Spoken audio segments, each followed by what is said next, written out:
आ जाएगा देश का आम बजट। वित्त मंत्री निर्मला सीतारमण पेश करेंगी बजट। पहली बार रविवार को आम बजट पेश होगा। 5 बड़ी घोषणाएं कर सकती है मोदी सरकार। नौकरी पेशा लोगों के लिए बड़ा फैसला संभव है। 13 लाख के इनकम अब टैक्स फ्री हो सकती है। इंपोर्ट ड्यूटी घटने से सोने चांदी की कीमतें घट सकती है। पीएम किसान योजना की राशि पर फैसला हो सकता है। 6,000 से 9,000 करने की अब उम्मीद है। ट्रेनों में वेटिंग लिस्ट कम करने के लिए पहल हो सकती है। 300 प्लस नई अमृत भारत वंदे भारत ट्रेनों का ऐलान संभव है। रेलवे को अब मिल सकती है अब तक का सबसे बड़ा फंड। रेलवे को मिल सकता है। आयुष्मान भारत योजना का दायरा बढ़ सकता है। चलिए इस खबर पर अधिक जानकारी के लिए हमारे साथ digital news head Aniruddh Sonu ने जुड़ गए हैं। अनिरुद्ध, आज आम बजट पेश होने वाला है। आम आदमी कई उम्मीदें लगाकर बैठा हुआ है। आम बजट पेश होगा, किन सेक्टर्स पर प्रमुख फोकस है, क्या उम्मीद की जा रही है आम बजट से? देखिए, आम बजट आज पेश होने वाला है और वित्त मंत्री निर्मला सीतारमण लगभग 11 बजे देश के सामने बजट रखेंगी। और जहां तक बात करें तो विकसित भारत 2047 को लेके आज के बजट में काफ़ी बातें रहेंगी। और जहां तक बात करें तो सरकार घरेलू मांग और इंफ्रास्ट्रक्चर को बढ़ाने की पूरी कोशिश करेगी। और टैक्स स्लैब की बात करें तो टैक्स स्लैब में भी कुछ कमियां लाई जा सकती है। लेकिन सरकार जो आम जनता से जुड़ी चीज़ें हैं, खासकर लोन्स को और मकान आदि पे क्या लाती है, इस पे सबकी नज़र बनी हुई है। और जहां तक भोपाल की बात करें तो भोपाल में आज जब दिल्ली में बजट पेश हो रहा होगा उसी वक्त Bhopal chamber of commerce and industries के चुनाव भी चल रहे हैं। और इसमें बड़ी संख्या में भोपाल के आसपास के जो इंडस्ट्रियलिस्ट हैं, व्यापार उद्योग जगत से जुड़े लोग, आर्थिक विशेषज्ञ, चार्टेड अकाउंटेंट से जुड़े लोग मौजूद हैं। और ये चुनाव उस दिन हो रहा है जिस दिन देश की वित्त मंत्री बजट पेश करने वाली है। तो आप देख सकते हैं कि यहाँ पे चुनाव का वोटिंग चालू है और वोटिंग के दौरान ही कहीं आप ये बताइए कि पहली बार देश का आम बजट रविवार को, इसका क्या कारण? देखिए, ये सरकार की प्रतिबद्धता को दर्शाता है कि हम जो काम कर रहे हैं सफलता के लिए कर रहे हैं, उन्नति के लिए कर रहे हैं और देश की जनता के लिए कर रहे हैं। इसमें कोई समय नहीं, कोई तिथि नहीं, जो फिक्स है वो फिक्स होगा। इसका अवसरों का लाभ नहीं उठाना। माननीय वित्त मंत्री जी, माननीय प्रधानमंत्री जी, केंद्र की जो सरकार है वो जिस तरीके से भारत की उन्नति के लिए काम कर रही है, वर्तमान में पिछले जो 6 महीने से टैरिफ का टेरर चल रहा है उसके लिए सरकार इतनी प्रतिबद्ध है कि दुनिया के दूसरे देशों से हमारा एक्सपोर्ट नहीं घटे, हमको सस्ता तेल मिले और हम अखंड भारत राष्ट्र के लिए एकजुट होकर खड़े रहें, ये इस बात को दर्शाता है। आज का बजट में क्या खास रहेगा? क्या ये विकसित भारत 2047 के विजन को देख के रहेगा? ये 2047 जो बच्चा आज पैदा हो रहा है, 2 साल का जो बच्चा है, माननीय मोदी जी उसके लिए कार्य करे। दुनिया में ब्रह्मा विष्णु महेश तीनों ने ही केवल ऐसा सोचा था कि अपनी जनता के लिए काम करना है। विकसित और उन्नत भारत के लिए हमारे यहाँ टेक्नोलॉजी है, हमारे यहाँ बेहतर स्किल डेवलपमेंट है, हमारे यहाँ खाद्य उत्पादन है, हमारे यहाँ माइंस है, हम सब कुछ कर सकते हैं। आप देखेंगे कि पिछली लड़ाई में भारतीय डिफेंस ने जो कंपनियां, उन्होंने कितना बढ़िया काम किया था। ज्यादातर चीजें जीएसटी काउंसिल में आ गई हैं, तो आज के बजट में क्या रहेगा? देखिए, जो आम आदमी है उसको जीएसटी में थोड़ी राहत दें। मेरा ये मतलब है कि आम आदमी को मिनिमम गारंटी कुछ मिलना चाहिए। आम आदमी को ये काम मिलना चाहिए कि उसको काम की उपलब्धता हो। और लोकल लेवल पे जो लघु और मध्यम उद्योग है उनको सरकार रेड कारपेट बिछाकर कोई ना कोई बूस्टर पैकेज दे। टैक्स स्लैब में कुछ बदलाव हो सकता है? मैं समझता हूँ पिछले साल जो 12 लाख रुपए का टैक्स था वो हो गया, लेकिन एनपीएस में उसमें एनपीएस को नहीं जोड़ा गया, नेशनल पेंशन स्कीम को।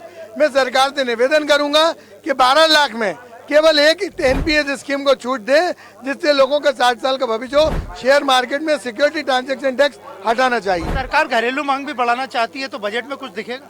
बजट में खर्चा करने को पैसा मिलना चाहिए, जिससे इकोनॉमी में पैसा आए और घरेलू स्तर पर कंजम्पशन बढ़े, मांग बढ़े, उससे हमारे देश की आर्थिक प्रगति बढ़ेगी, जीडीपी ग्रोथ होगी। मकान वगैरह को लेकर लोगों को बड़ी दिक्कत आती, तो बजट में कुछ रहेगा इससे जुड़े, कंस्ट्रक्शन से जुड़े क्षेत्र? कंस्ट्रक्शन से जुड़े क्षेत्रों में सरकार से पहले भी नहीं है निवेदन किया था कि उनको इंफ्रास्ट्रक्चर का दर्जा दें, किराए पर जो आमदनी होती है उसमें जीएसटी की छूट दे, और जो आदमी अपने मकान में रहता है उसे निश्चित तौर पर स्थानीय सरकार, अगर खुद का मकान है और खुद के मकान में रहता है, तो स्थानीय सरकार उसको अपने लेवल पर कहीं ना कहीं 10-20% रियायत दे। इस बार जब बजट आ रहा है भारत का, विश्व भर में आर्थिक रूप से भी उथल पुथल मची है, तो इसका असर भारत के बजट पर दिखेगा? देखिए, जियोपॉलिटिकल इशू है आज दुनिया में। रूस यूक्रेन लड़ रहे हैं, अमेरिका ग्रीनलैंड लड़ रहा है, ईरान लड़ रहा है।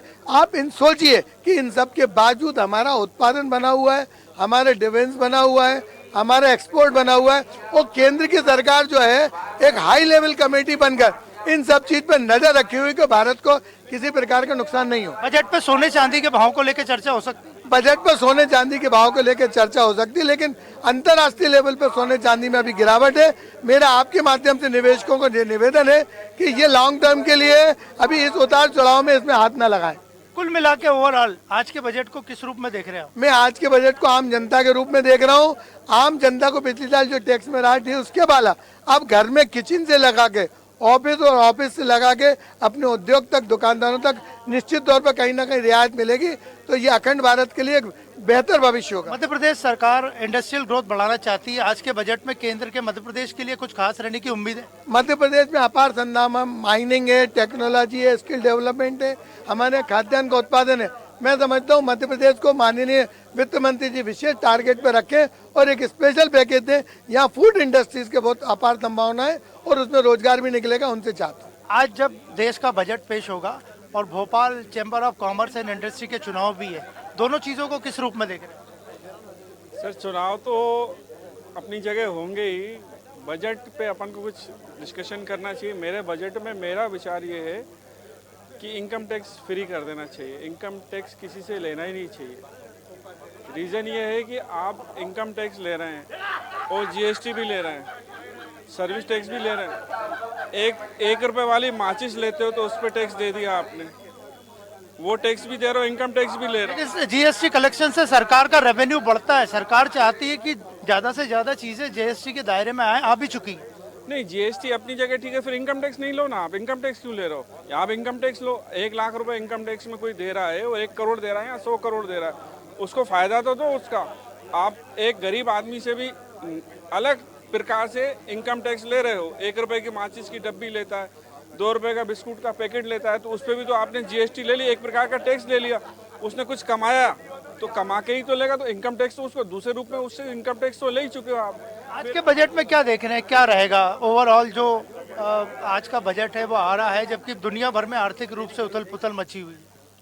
बजट तो मेरे हिसाब से जो बजट आएगा, बजट का कोई मीनिंग नहीं है, सब सेटल है, कोई अर्थ नहीं निकलेगा।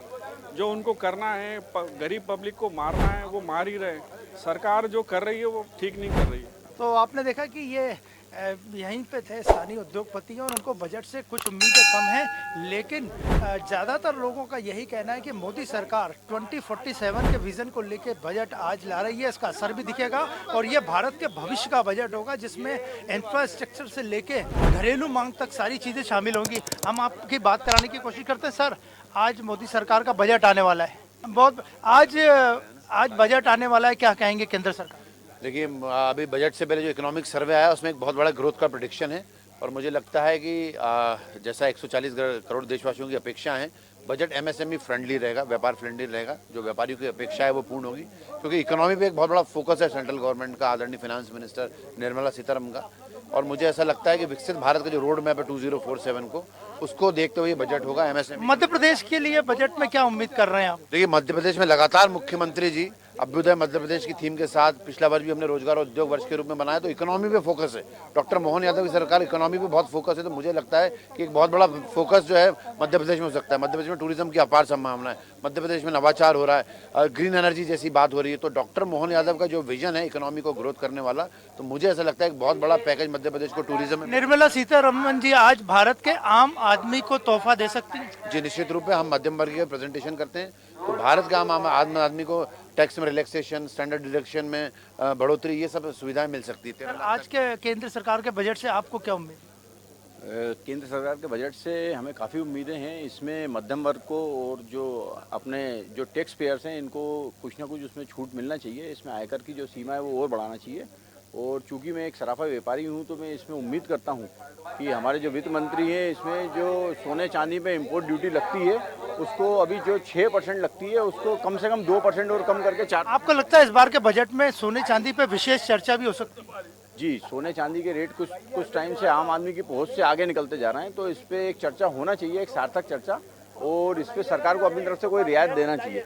अगर कोई व्यक्ति इस कंडीशन में भी बल्क में सोना या चांदी खरीदता है तो क्या वो टैक्स को चोरी करता है? नहीं नहीं, टैक्स में चोरी तो अब सोने चांदी में हो ही नहीं सकती, क्योंकि सारा माल टैक्स पेड ही आता है इससे, क्योंकि पूरी चीज़ें इंपोर्ट होती हैं तो इंपोर्ट ऑलरेडी टैक्स पेड होके ही यहाँ पे आता है और बैंकों के थ्रू ही पूरे बाजार में सर्कुलर होता है। सोने चांदी के भावों को लेकर आप खुद भी सोना चांदी के व्यापारी हैं, वित्त मंत्री से क्या कहना चाहते हैं? मेरा वित्त मंत्री से इतना ही अनुरोध है कि साहब ये सोने चांदी के जो भाव अनाप शनाप बढ़ रहे हैं इस पर थोड़ा सा एक सरकार का कंट्रोल होना चाहिए, और जो इम्पोर्ट ड्यूटी लग रही है, जैसे बाहर से सोना आता है तो उसमें इम्पोर्ट ड्यूटी अभी 6% है, इसको कम करी जाए तो उससे आम जनता को थोड़ी सी उसका राहत मिल सकती है। तो आपने देखा कि इनका यही कहना था, ये खुद गोल्ड और सिल्वर के एक बड़े व्यापारी हैं कि सरकार को गोल्ड सिल्वर पे इंपोर्ट ड्यूटी कम करनी चाहिए, और उन्हें उम्मीद है कि ये जो बजट आएगा वो 2047 के विज़न का रहेगा, और मोदी सरकार आगे के भविष्य को लेके इसमें योजनाएं बना रही है। और मध्य प्रदेश के लिए ये सभी व्यापारी वर्ग से संबंधित लोग थे जिनसे हम बात कर रहे थे, उनका यही कहना है कि मध्य प्रदेश के लिए केंद्र सरकार कुछ अच्छा पैकेज दे सकती है। बिल्कुल अनिरुद्ध, देखिए अब 2047 विजन को लेकर भी बात हो रही है, तो टेक्नोलॉजी और एआई को लेकर भी यहाँ पर काफी संभावनाएं नजर आ रही है। इसे लेकर भी बड़ा फैसला हो सकता है कि स्किल डेवलपमेंट को लेकर, रोजगार को लेकर भी यहाँ पर फैसला हो सकता है, इसमें ऐड करेंगे बजट में।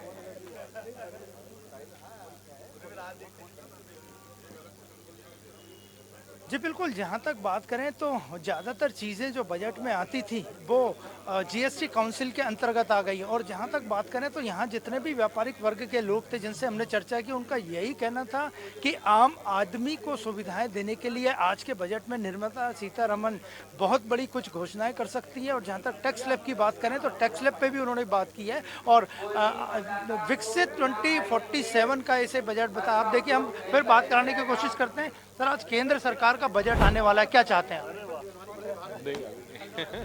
तो ये बोलना नहीं चाहते हैं शायद, इनको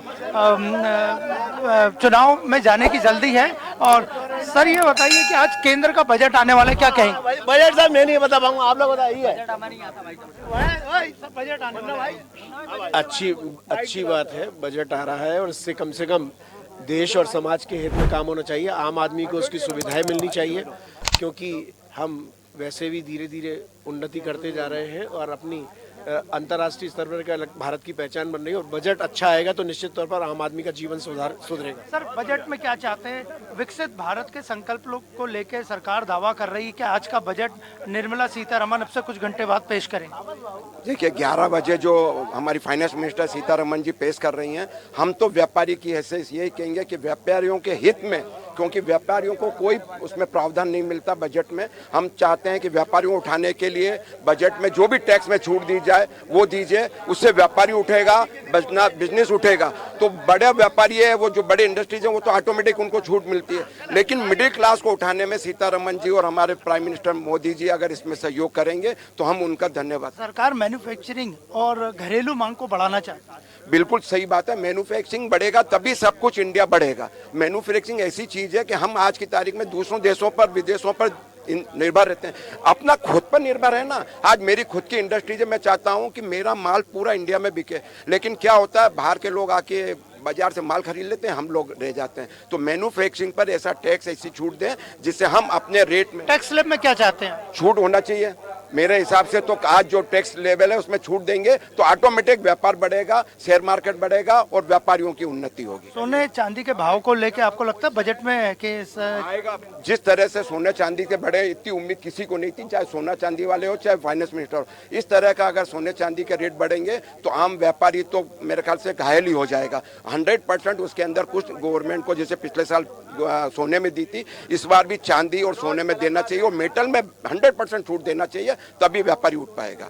तो आपने देखा कि इनका यही कहना था कि सोने चांदी में सरकार को छूट देनी चाहिए, टैक्स में छूट देनी। आप ये बताइए कि अब से कुछ घंटे बाद केंद्र सरकार का बजट आने वाला है, क्या चाहते हैं आप? उसमें व्यापारियों को छूट देना चाहिए, ये सोने चांदी के जो रेट और कम्युनिटी सेंटर में जो तेजी आई है, इससे आम आदमी को बहुत नुकसान होगा। वो मेटल से दूर ही हो जाएगा। आज 3 लाख 4 लाख रुपए में चांदी खरीदने की स्थिति में हिंदुस्तान का व्यापारी नहीं है, और हम चाहते हैं सरकार इसमें छूट दे, उसको कंट्रोल करे। इतनी वृद्धि से आम उपभोक्ता बहुत में नाराजगी है। आम आदमी के लिए भी बजट में कुछ खास चाहते हैं? आम आदमी के लिए तो बजट में खास छूट होना चाहिए। देश का आज 80% आदमी आम आदमी है, उसके लिए ही विशेष छूट होना चाहिए, जिससे कि देश चल सके, जीडीपी। तो आपने देखा कि इनका यही कहना था कि निर्मला सीतारमण अब से कुछ देर बाद जो बजट लाएंगी वो आम आदमी पे फोकस्ड होना चाहिए, और टैक्स स्लैब में इन्होंने कुछ कमी की मांग सरकार से जरूर की है। बिल्कुल बिल्कुल अनिरुद्ध, देखिए आम बजट आज पेश होने वाला है। आम आदमी काफी उम्मीदें लगाए बैठा है देश का आम बजट लाए। बिल्कुल बिल्कुल, कई ऐसे सेक्टर्स हैं जिन पर मुख्य फोकस यहाँ पर रहने वाला है। ट्रेनों को लेकर भी अगर हम बात करें तो मुख्य फोकस रह सकता है। ट्रेनों में वेटिंग लिस्ट कम करने की यहाँ पर पहल की जा सकती है। बात सामने आ रही है 300+ नई अमृत भारत और वंदे भारत ट्रेनों का भी ऐलान हो सकता है। बात करें तो सरकार लगातार वंदे भारत ट्रेन के माध्यम से, अमृत भारत ट्रेन के माध्यम से न केवल पूरे रेलवे इंफ्रास्ट्रक्चर को नया खड़ा करने की तैयारी में है, बल्कि तैयारी शुरू भी कर चुकी है और ये काम भी शुरू हो चुका है। और जहां तक बात करें तो आज के बजट में वंदे भारत ट्रेन के लिए और अमृत भारत जो ट्रेन चल रही है, अब ये ट्रेन नॉर्थ ईस्ट में भी चालू हो गई है। प्रधानमंत्री ने खुद वहाँ इनॉग्रेशन किया है, तो इसके लिए भी बजट में कुछ खास प्रावधान हो सकते हैं। बिल्कुल, और अब से कुछ देर बाद जो बजट आएगा वो मुख्यतः जो मैन्युफैक्चरिंग पे और घरेलू मांग बढ़ाने पे सरकार का फोकस रहेगा। बजट में निर्मला सीतारमण जी क्या इसमें लाती हैं ये कुछ घंटे बाद सामने आएगा, लेकिन फिलहाल लोगों में यही उत्सुकता है कि बजट में आम आदमी के लिए क्या होगा। और सोने चांदी के भाव को लेकर काफी लोग चिंतित हैं। बिल्कुल बिल्कुल अनिरुद्ध, देखिए हमने व्यापारियों की यहाँ पर बातें सुनी। व्यापारी चाहते कि उन्हें कोई छूट दी जाए और व्यापारियों को लेकर भी यहाँ पर अहम फैसले हो इस बजट में। अब ये जो बजट आने वाला है 2026-27 का, आम आदमी इसमें राहत देखे या बोझ बढ़ सकता है, क्या ओवरऑल दिखने के लिए मिल रहा है ग्राउंड पर अनिरुद्ध? स्लैब लगाए गए हैं उससे परेशान है। वो चाहते हैं कि टैक्स स्लैब में सरकार कुछ नया लाए, जो कि वित्त मंत्री अब से कुछ देर बाद जब बजट लाएंगी तो उसमें घोषणा हो ही जाएगी। तो हम बात करते हैं, सर ये बताइए टैक्स स्लैब में क्या चाहते हैं आप नया? टैक्स स्लैब में देखिए बहुत सारी बातें हैं। टैक्स स्लैब में 15 लाख तक का डिडक्शन होना चाहिए और स्टैंडर्ड डिडक्शन बढ़ना चाहिए। और बाकी जैसे मैंने आपसे कहा, मुद्रा जैसी योजना अभी से 20 लाख तक बढ़ाया है, तो हम इकोनॉमी की बात करें तो उसमें 30 लाख तक कोलेटरल लोन फ्री होना चाहिए। इन्फ्लेशन को लेके आपको लगता है बजट में कुछ खास रहेगा? देखिए मैं ये कह रहा हूँ, इकोनॉमी हमारी ग्रोथ कर रही है और लगातार जो है आउटर वर्ल्ड में जो इतना सब डिस्ट्रैक्शन चल रहे हैं उसको देखते हमारी इकोनॉमी ग्रोथ कर रही है। अगर थोड़ा बहुत इन्फ्लेशन को लेके होता है, मुझे ऐसा लगता है बजट पूरा मीडियम इनकम ग्रुप का फ्रेंडली आएगा। एम्प्लॉयमेंट के लिए कुछ बजट में आपको रहे कि मैं लगातार ये देख रहा हूँ, जैसे मध्य प्रदेश में ग्लोबल इन्वेस्टर समिट हुआ, रीजनल इन्वेस्टर समिट हुआ, तो हम लोग अब जॉब सीकर्स की जगह जॉब गिवर्स की तरफ आगे बढ़ रहे हैं। कहीं ना कहीं स्वदेशी के मूल मंत्र में भी ये बात आई थी कि हमें अपनी इकोनॉमी भी तभी ग्रोथ हो सकती है जब हम खुद मैन्युफैक्चरिंग करेंगे सब चीज़ों के। तो मुझे ऐसा लगता है कि हम लोग अब जॉब गिवर्स की तरफ आगे बढ़ेंगे इस बजट के बाद, जॉब सीकर्स की जगह। यहाँ जो आपके व्यापारिक साथी हैं उन्हें थोड़ी बहुत कुछ प्रॉब्लम्स है अपने बिजनेस में, इसे कैसे दूर करेगी सरकार बजट के माध्यम से? सरकार के साथ हम लोग मिलकर चैम्बर और नई टीम जो आएगी उसको मिलकर संवाद से सेतु स्थापित होगा और सेतु से सब काम संपन्न होगा। डायलॉग से ही हर समस्या हल होगी। और जो थोड़ी बहुत दिक्कतें आ रही है जनता को भी महंगाई से, वो लगता है बजट में सरकार कोशिश करेगी उन्हें दूर करने की। देखिए आउटर वर्ल्ड के क्राइसिस देखें तो ये मतलब हम ये समझेंगे महंगाई कुछ नहीं है। जो ग्रोथ हो रही है, जिस हिसाब से भारत का यूथ आगे बढ़ रहा है, स्टार्टअप्स का इतना बड़ा नेटवर्क स्थापित हो रहा है, तो मुझे एक बहुत अच्छा इको फ्रेंडली एम्प्लॉयमेंट फ्रेंडली माहौल दिख रहा है मध्य प्रदेश और भारत में। अब कभी कभी कुछ फैक्टर्स आ जाते हैं बहुत सारे रीजंस के साथ, उसको स्वीकार करते हुए हमें आगे बढ़ना है। तो आपने देखा इनका यही कहना था कि बजट जो आएगा वो बिल्कुल ठीक रहेगा, सही बिल्कुल रहेगा। बिल्कुल अनिरुद्ध, तो देखिए आम बजट आज जो पेश होगा, आम आदमी को भी यहाँ पर उम्मीद है, व्यापारी संघ भी यहाँ पर उम्मीद लगाए बैठा है, कई बड़ी यहाँ पर घोषणाएं है और आम आदमी भी यहाँ पर कई संभावनाओं के साथ बैठा हुआ है कि उसकी जेब पर खर्च बढ़ेगा या फिर बोझ कम होगा। बहुत धन्यवाद आपका हमारे साथ जुड़ने के लिए अनिरुद्ध। तो देखिए आज आम बजट आएगा, रेलवे का हो या कृषि का सेक्टर हो या स्वास्थ्य का सेक्टर हो, और आम आदमी को भी सारे सेक्टर्स को लेकर भी कई यहाँ पर उम्मीदें हैं कि उनकी जेब पर खर्च बढ़ने वाला है या ये बोझ कम होगा। अब ये तो जब निर्मला सीतारमण बजट पेश करेंगे उसके बाद ही सारी चीजें क्लियर हो पाएंगे। फिलहाल इस खास पेशकश में इतना ही। आप बने रहिए स्वदेश न्यूज के साथ, सबसे पहले देश। ताज़ा खबरों के लिए लाइक, फॉलो और यूट्यूब पर सब्सक्राइब कर बेल आइकन दबाएं। साथ ही हर अपडेट के लिए विजिट करें स्वदेशलाइव.com।